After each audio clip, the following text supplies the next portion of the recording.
My name is Jessica Leach, and it is my great privilege to welcome you to the first Power of Three campaign webinar hosted by Speak and Voting is Social Work. I want to let you know that closed captioning is available under live transcription, so it's at the bottom of your screen there should you need that. The session is also being recorded, and we will send a follow-up email with a link to the recording, but also any of the resources that are shared today, links and information. So you can look out for that probably early next week. So this is just the first in a series of webinars being hosted by Voting is Social Work this year in support of their Power of Three campaign. So stay tuned for information about the next session that is in collaboration with NASW taking place in a few weeks. So Speak is pleased to be hosting this event as endorsers of Voting is Social Work today, and Speak stands for Social Policy, Education, Advocacy, and Knowledge. And we work out of the University of Texas at Arlington School of Social Work. And we have generous funding from the Simmons Sisters Fund at the Texas Women's Foundation. So our mission is to amplify the voice of social work and policy. And one of the ways we seek to do that is to create resources and connections for social workers and social work students to help them feel more comfortable in advocacy and political spaces. So we're looking forward to sharing some of those resources with you today. And if you'd like to learn more or get involved with Speak, we would encourage you to follow us on social media. So we are on both LinkedIn and Instagram, and we will drop those links into the chat so you can check us out and all the great resources we have there. So here is our agenda for the session today. First, we're going to hear a message from Voting is Social Work co-leader, Dr. Mimi Abramowitz, and then we'll learn more about their Power of Three campaign. Next, we'll review a new digital advocacy training, as well as digital resources from the Why Vote campaign toolkit. Voting is Social Work will then review some resources from their new and improved website. And we will close out with a question and answer period. So if you have any questions during the presentations, please go ahead, feel free to drop them in the chat and we will get to them at the end. But first, we will hear from Dr. Mimi Abramowitz, the Bertha Capon Reynolds Professor of Social Policy at the Silverman School of Social Work at Hunter College and co-leader of Voting is Social Work. Hi, everybody. Thanks so much for joining us. But first, I want to thank Speak for hosting the first of our Power 3 webinar series. Thank you, thank you, thank you. They did a great job. So you know, I don't have to tell you that voting is more important today than ever before. Next. Voting is Social Work has some distinct goals. First of all, we're nonpartisan. We mobilize faculty, students, administrators, fieldwork directors, and instructors to register students, clients, and constituents to vote, especially those targeted by voter suppression and gerrymandering laws. But we just don't do that. We provide knowledge to raise awareness and the tools to register and to get out the vote, some of which you're going to see shortly. We integrate civic participation into the classroom and the community and voter registration in the field. We stand for social justice, citizen participation, self-determination, social change, and the topic of my comments today, protecting democracy. Next. Our campaign is widely endorsed, and which we take to mean that many in social work support our goals. We work with more than 25 major social work organizations, including those on this list. Speak is at the top, NASW, CSWE. I'll let you read the rest of them, but we are so honored and proud to have all these organizations and others endorsing this important campaign. Next. So protecting democracy. As I said before, voting is the most basic right in our democracy, but it was not easy to get here. Next. Social movements played a key role, and I hope you take a look at these photos and see a little bit about that. History tells us that since 1900, The victories of the suffrage, labor, and civil rights movements increased access to the ballot for women, workers, and persons of color. But each time, the expansion of voting rights threatened, you got it, white supremacy, male domination, and class power. And these rights immediately came under attack. Next. The right to vote is still under attack today, and the attack still focuses on preserving white supremacy. Here are some of the elements of the attack. First, there's voter suppression, which I'm sure you've heard about. It is intentionally designed to demoralize the electorate. As of January this year, more than half of the states had introduced more than 250 bills to suppress the vote, up from 75 bills in 24 states in 2021. Election subversion, you may not have heard it by that name, but it refers to intentionally interfering with the administration of elections and an attempt to override the will of the voters. More than 13 states introduced 41 bills to subvert, overturn, or undermine elections in these ways. Keep your eye on about this. It's sort of boring, bureaucratic, but it's really important and effective. Gerrymandering, intentionally redrawing maps of election districts to systematically disenfranchise Black and Latinx voters. You can see by these numbers that they are not fooling around. Next. We were warned.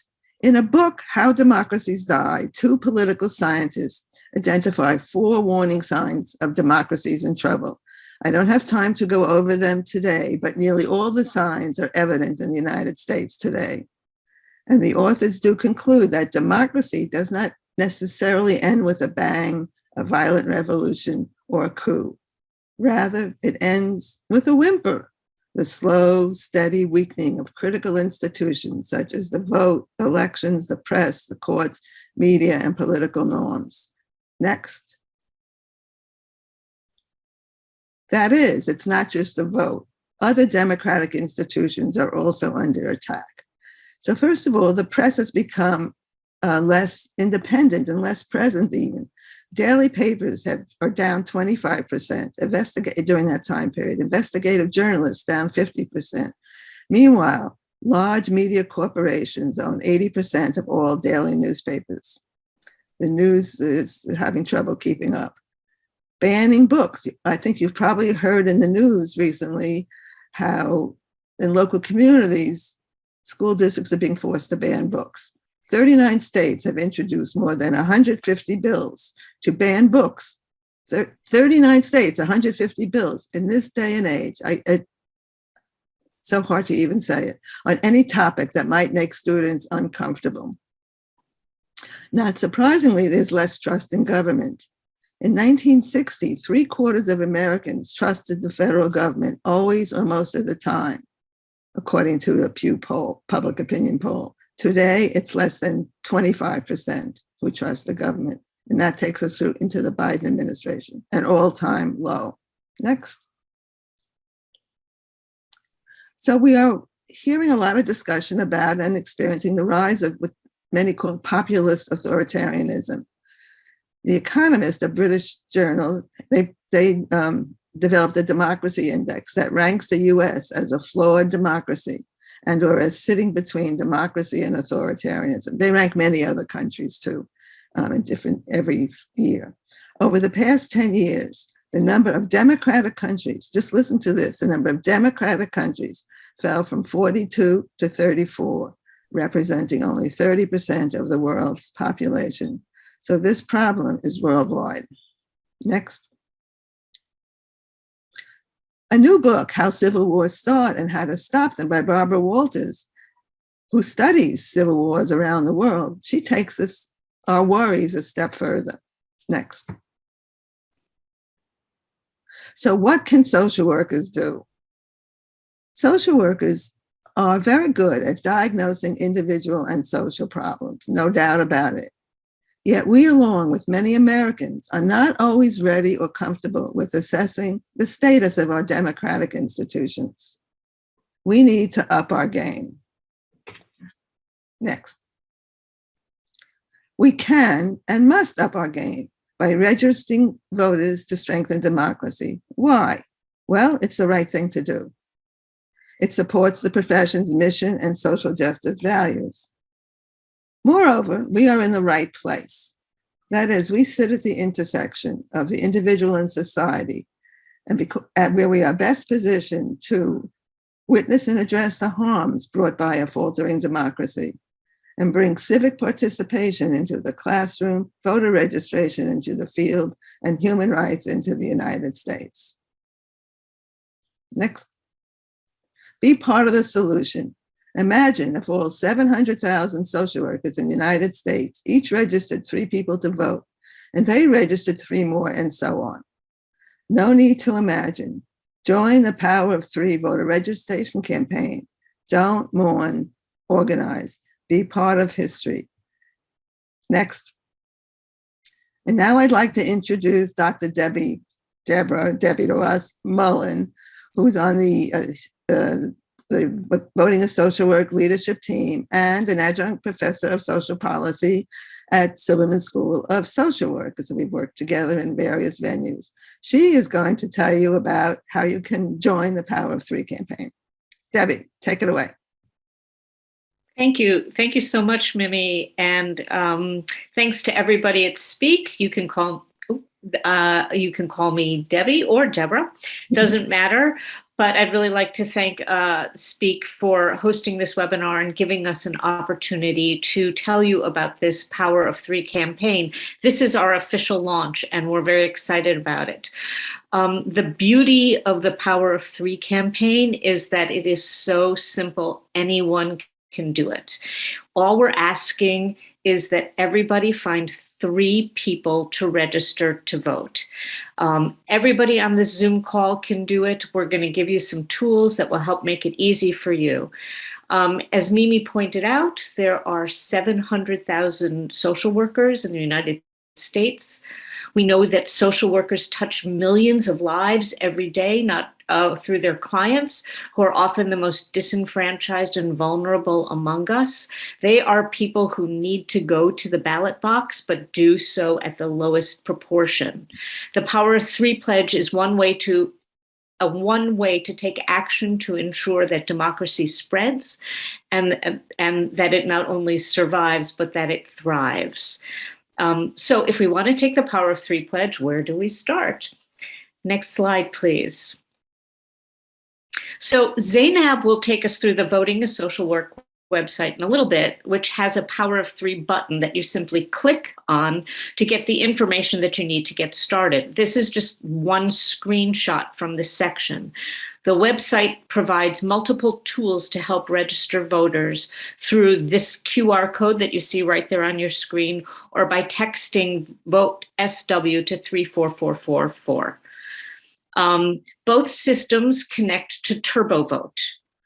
TurboVote is a national platform, so it will take you directly to connect the person who's registering to vote to the specific information needed where they live. So if you're registering your friend who happens to be visiting you from New York, but you are in Nevada, you can help register them to vote, and the information that will come up will be specific to where they live in New York.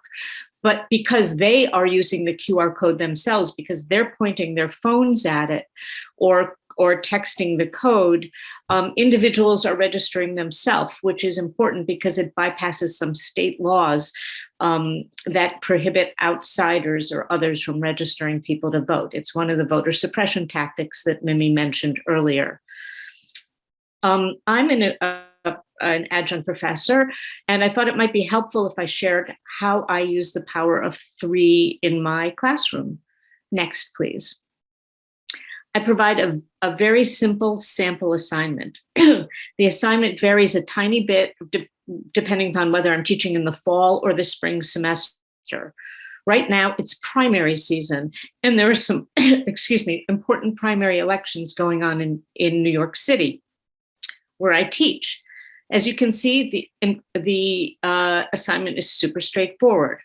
I ask people to register students to register at least 3 people to vote. and to write a short paragraph or two about your experience registering voters. And to sweeten the pot, I give people double credit on something called the discussion board. They have to do 10 discussion board posts. And if they register 3 people, they get double credit. If they register more, we can negotiate more credit after that. Next. So here, presented with permission from the student, is a response that I received just last week. It's only slightly edited for clarity. So this is a student who, well, I'll read what he wrote and you can follow along with me. I was shocked to know that 2 very close people in my life were not registered to vote. And I realized that it's not something that comes up in our conversations. One of my closest friends for over a decade, I had asked if they were registered to vote, and they informed me that they weren't. I asked what her thoughts around voting were and asked her why she isn't registered to vote. And she simply replied to me and said that she felt that her vote wouldn't matter. After a conversation on what voting is and how voting can be helpful, my closest friend decided to register to vote immediately after the conversation. As Zainab will show you, we've got those types of prompts available on the website to help have these conversations. My older sister, who is also not registered to vote, shared similar feelings as my friend. My sister is also not into politics and felt that the voting system was rigged.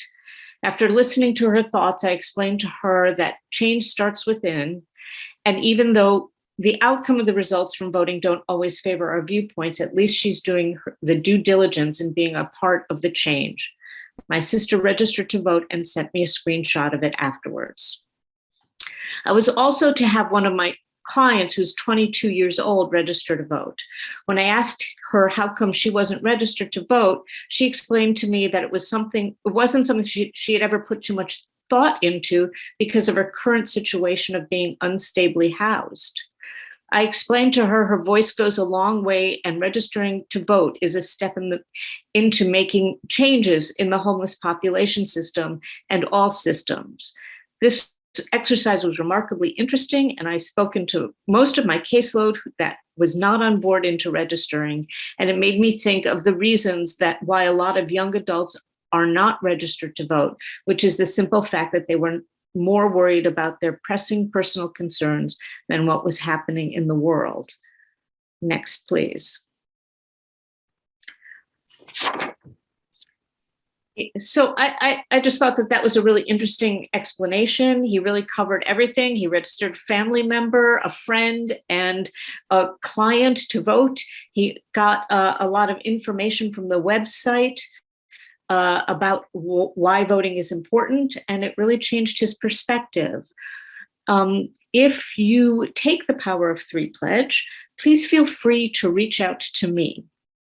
There's my email address. Share your stories with me. We'll try to post them on the VISW webpage with your permission only, of course. And my colleague, Madeline Perez, who's also on the VISW leadership team, and I were collecting the responses to maybe do a research project. So we do hope to hear from you. And that's all I've got for this very quick introduction. It's now my pleasure to introduce Ariel Beisel. Ariel recently received her MSW and works as the communication specialist for the SPEAK project. Thank you.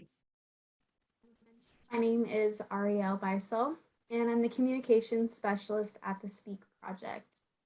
And SPEAK is so grateful to be here today to help kick off Voting as Social Work's Power of 3 webinar series. And so I wanted to share with you today, and SPEAK wanted to share with you today, a few digital tools that you can use to meet your Power of 3 campaign goals. So the first thing we're going to go through today is our digital advocacy training. The popular image of an activist is someone that's superhuman, right? Someone who's in the streets one day, constantly speaking truth to power, in the Capitol the next. It's a really intimidating image.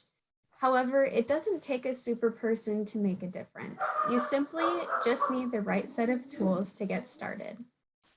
So whether you're looking to garner support around voter registration, raise awareness about voter registration issues in your state, or if you're looking to communicate with your representative about changes you'd like to see to the voting process in your state, The digital environment provides you with the right tools.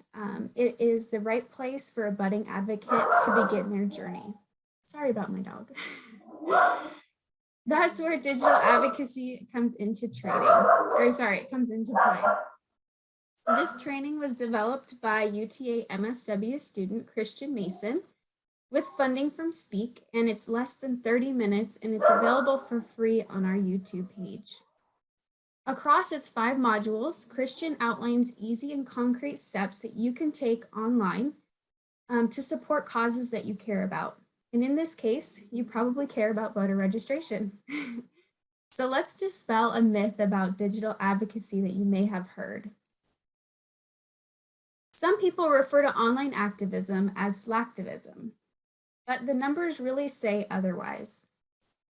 90% of congressional staffers polled believe that individual constituent emails actually are influential.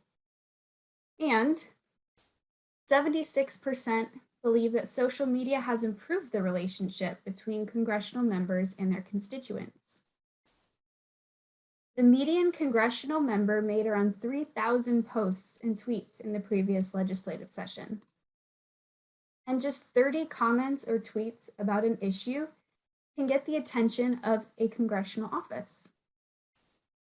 There's also value to engaging with nonprofits and advocacy groups online.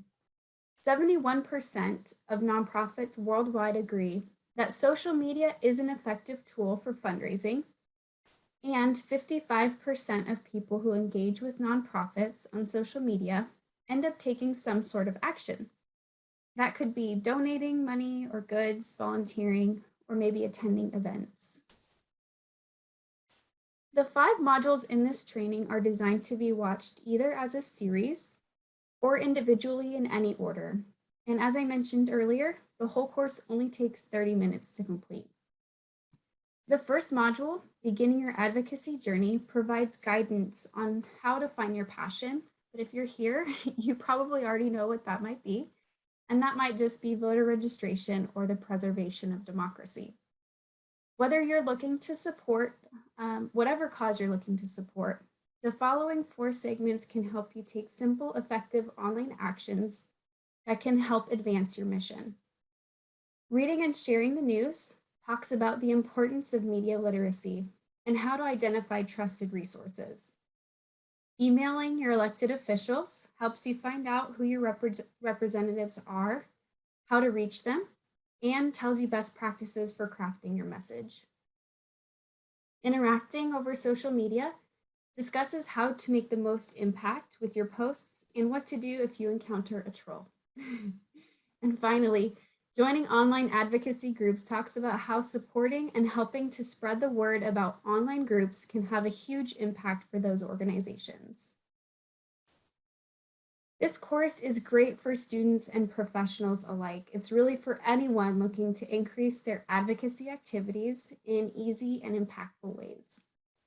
Use it to learn the best ways to engage and educate your family and friends or your clients in your communities about the importance of voting and voter registration to the health of our democracy. And you can check it out on our YouTube channel. On Speak's YouTube channel, there's also a lot of other advocacy related content on our channel for you to check out, and we'll drop that link in the chat for you to reference.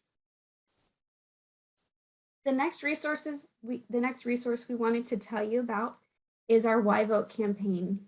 Speak and Voting as Social Work have teamed up to provide you with this resource that will prepare you to host your own voter registration drive. This tool will definitely help you meet your Power of 3 campaign goals. Our Why Vote campaign was designed by a student for students. It's an 8-week advocacy project around why voting matters, and it ends with you hosting your own voter registration drive. The campaign will prepare you with the knowledge that you need to educate others on the importance of voting, and it will give you all the resources that you need to be successful at hosting your own voter registration drive. By hosting the Why Vote campaign on your college campus or in your community, you'll come away with an understanding and experience of running a large-scale advocacy project. You'll also walk away having increased your macro social work capabilities and confidence for the future. And you'll walk away having helped to create a healthier democracy by registering people to vote. The Why Vote Campaign Toolkit is full of digital resources for social workers who are passionate about voter registration. Specifically, the Why Vote Campaign Toolkit has lots of social media content to promote the importance of voter registration, not only to the social work profession, but to social workers in general and to social work clients and communities. The social media content within the toolkit is organized into series. And so the social media series include a Did You Know series, which provides quick facts about voting rights and voter registration. There's also a History of Voting in America series, a Vote Municipal series, and Social Work and Voting Rights series. You can run the entire series on your social media profile, or you can simply pick out a few of your favorites from any of the series to help promote the importance of voting and voter registration to social work. We encourage you to use the Why Vote campaign digital tools to help you meet your Power of 3 campaign goals. And we will post a link to the Why Vote campaign in the chat for you now. And with that, I'm going to hand it over to Zainab, who is an MSW candidate at Boston University's School of Social Work, and she's an intern at Voting as Social Work. Zainab, take it away. Thanks, Ariel. I really appreciate it. Hi, everyone. I'm so excited to share our new and improved Voting as Social Work website. So I'm going to go ahead and share my screen. All right. So this is our Voting as Social Work homepage. As you scroll down, we have various tiles that we've highlighted on our website that we find really important and would like for you to be able to access easily. So the first one I'm going to look at today and why we're all here is the Power of 3 webpage. So if you click on the tile, all of these tiles are clickable. It will lead you to this Power of 3 page where it's asking you to take the Power of 3 pledge. And I know Mimi and Debbie have already touched on this. This webpage essentially talks about the Power of 3 and how social work has the power to transform democracy. And why it's important to be involved in this. Debbie highlighted this earlier on in her presentation. So here is a great tool for engaging voters safely. Again, this slide talks about how technology makes it safer for voters to engage. Kind of also touches on what Ariel was talking about when it comes to digital advocacy.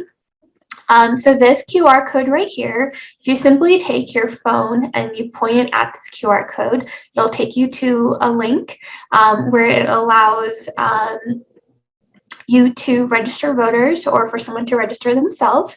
And the platform essentially connects you with the appropriate information within your state to register to vote.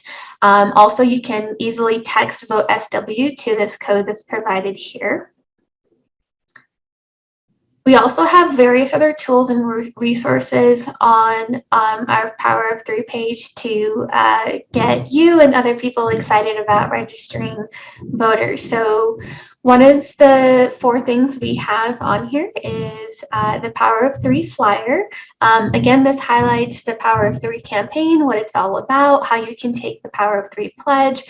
You can easily take this PDF and print it into flyers and post it, whether it's on campus, in your office, or also share it with others to encourage them to join the Power of 3 campaign. Also, this is another tool that's on the Power of 3 webpage, is a wallpaper or background for your phone. So whether you save it as on your lock screen or on your actual phone's background, it's also another great way if you're interacting with someone, whether that's friends or families or someone on campus, if you're a student or if you're faculty, you can just open up your phone and have them point their camera at this QR code, and they can also easily easily register. Again, I think the Power of Three campaign wants to make it easy for you to register voters. So I think these are all great ways to make it easily accessible. We also have our Power of Three palm card. Again, quick information on the Power of Three and also how to register to vote. Again, you can print this out to hand out, whether you're setting up a voter registration drive or you're a social worker that has clients. Another great way to hand this out with all the easy information to access. Also on our Power of Three page is something that I wanted to highlight was we also have a journal article around the Power of Three. One of the co-authors of this article is Tanya Smith Rhodes. She's one of our leadership team members for Voting is Social Work. And this article touches on the Power of Three and infusing that into voter engagement with BSW students or courses within the social work program. The case study described assigning BSW students the task of engaging members of the community in voting and at least registering a minimum of 3 people to vote. Again, something I think Debbie touched on that she's done with her students as well. The findings indicated that this strategy was effective in increasing students' involvement in various voter engagement activities and also increasing students' understanding of the importance of voting to social work practice. Again, if you continue to scroll down this page, we also have a section where we will be posting our upcoming webinar. So currently we have our webinar that is today that you're here for highlighted here. You can click on this link to register. We have a few upcoming events. Again, if you're interested in continuing to be a part of the Power of Three campaign, I encourage you to come to this website to look for what is upcoming and register for those webinars as well. Also on this page, we highlight various other resources outside of the Power of Three campaign that are on our website that are just really great to have. And I'll highlight a few of those here in just a moment. And at the very end of the page, we ask that let's all register and vote. This is the clickable link at the very end. It takes you to our page that is titled Everything You Need to Register Voters. Again, we talk about Vote ER, which is also one of our endorsers, as Mimi had mentioned earlier on. And through them, we use the TurboVote platform. And again, we highlight our QR code, the text, one of the easiest ways to, I think, register someone to vote. Again, whether that's family or friends. So it talks more about the QR code, just different things that you need to know if you're updating your voter registration. For example, if you change your name, your address, we have all these different links that lead you to registering someone to vote or even for yourself.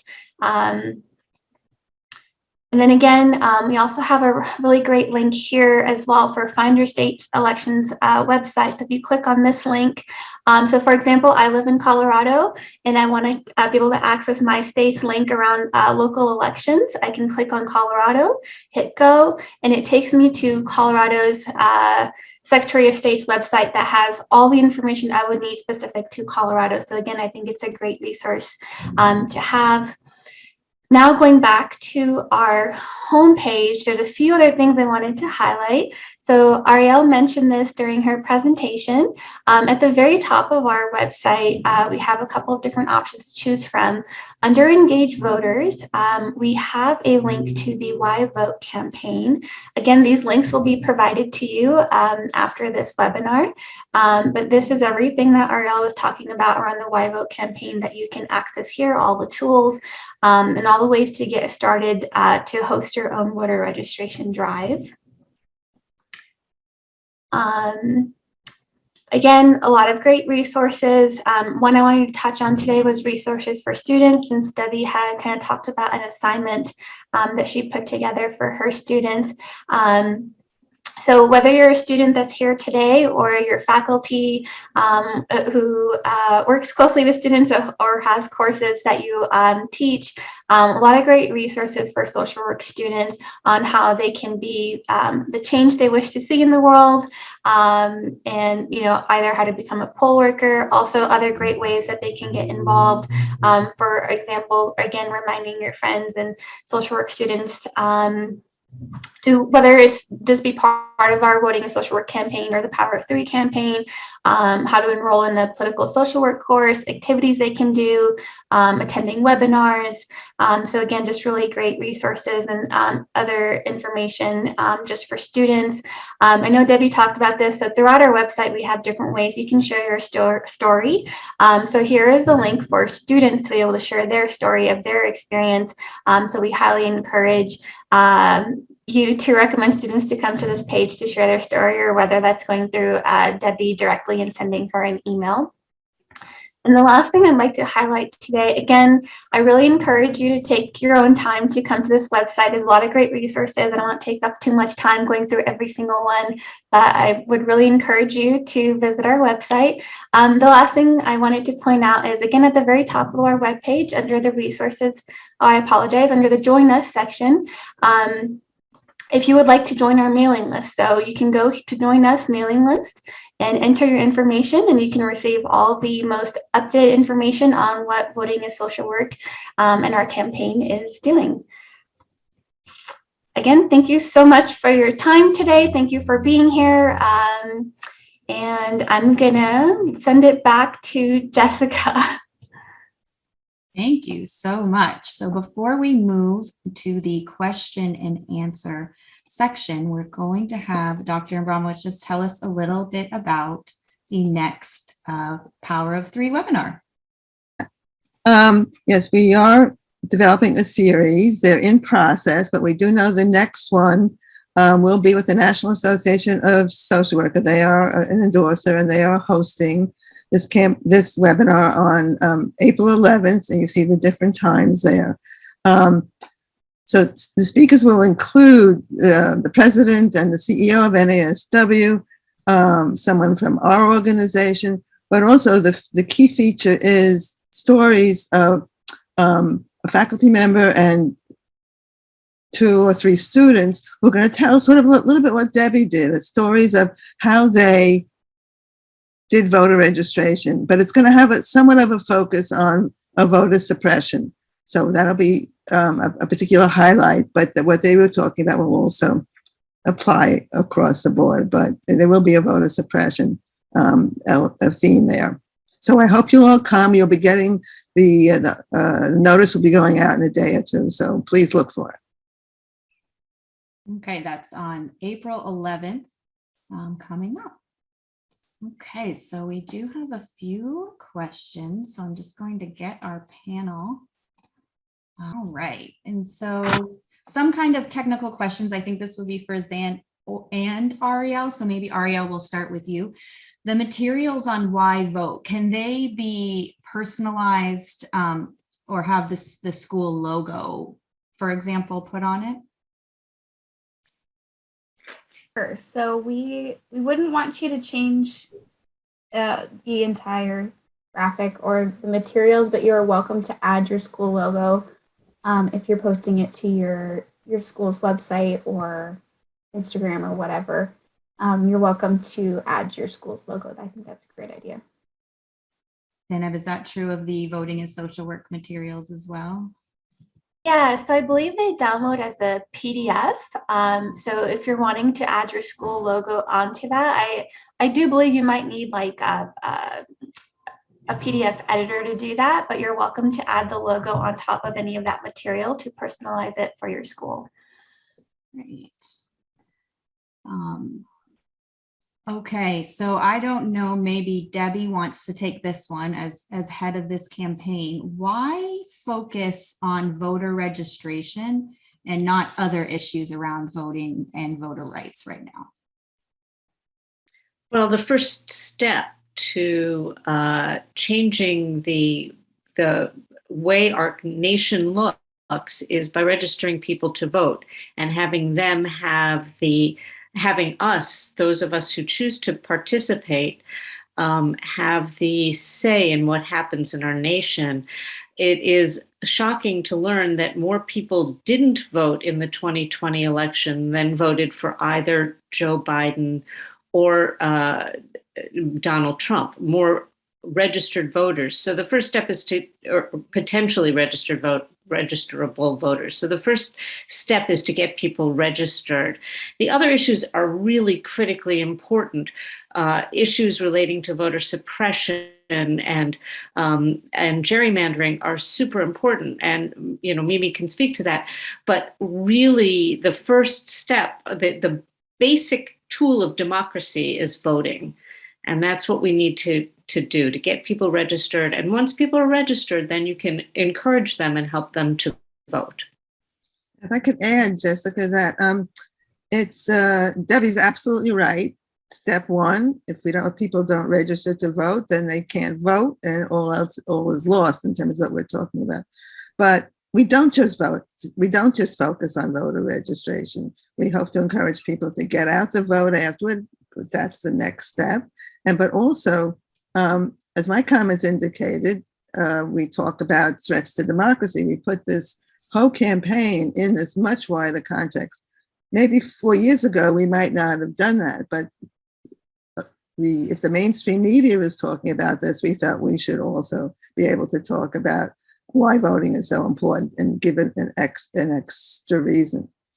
And if I could just add one more thing, well, I'll wait till you ask more questions. Well, I just want to add one more thing too, which is that voting is part of one of many social determinants of health. Civic engagement is hugely important. So people who work on a clinical level might think that voting is not really necessarily related to their clients, but or their clients' mental health. But in fact, research shows that it is. So even on a micro level, registering people to vote is important. I would say, especially not just even, and we have something on our website called a generic flyer. It's in several different places, and it talks about the benefits of voting to individuals, which Debbie just mentioned, to the communities and to the profession. So, and I'll add one more reason why voting is important, that unlike in the past, or even more than in the past, your vote really, really matters. If you look at data on the margins of victories or defeats, they are very, very small. So maybe 1,000 votes here, 500 votes there, make a difference in who gets elected. So if we want to elect people who support our profession's goals and will help our clients and ourselves, it's another reason that we need to register people to vote. First step. Great. So kind of along those same steps, we have a question, we've given all of these resources. What would you say, maybe Debbie first, is the next steps? What would you say, leaving this webinar today, would be the first next step for our attendees? I think the first next step is to take the Power of Three pledge and to decide that you're going to be part of the solution to the democracy problem, the threats to democracy in this country.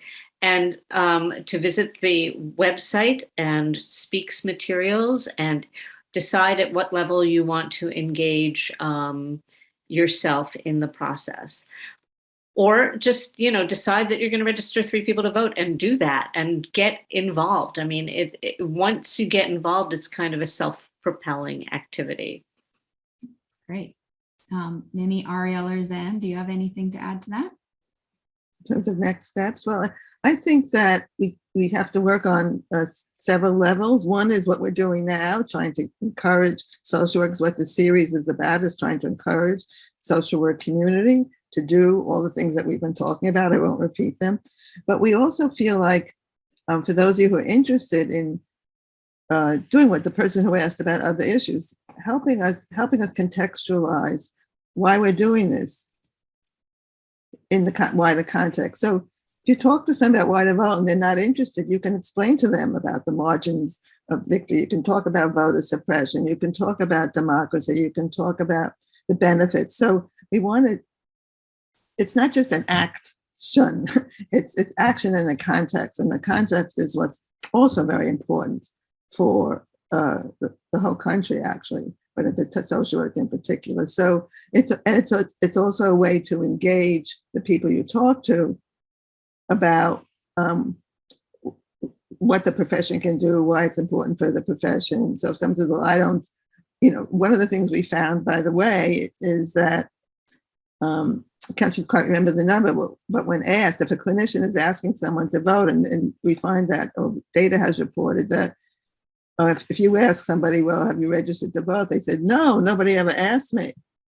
And so, like, huge numbers. So we are in a position to ask. I'm wandering a little bit away from your question, but we are in a position, because of that intersection that we sit at, to ask. So we have an opportunity to educate, activate, and register. Wonderful. Hey, and Zainab, we have a couple of questions about materials in different languages. Is there anything on the website? And then Ariel, I'll let you speak to why vote as well.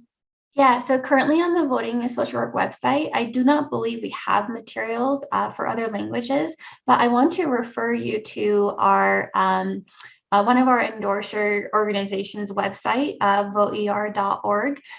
They do have a section for social workers, and they have translated questions and also responses in Spanish. So that's a great resource, I think, if you work with, whether it's clients or people on campus that speak Spanish, you can find that resource there. And we are also planning pending resources to translate. We know how important it is. Okay, let's look. Probably have time for one more question.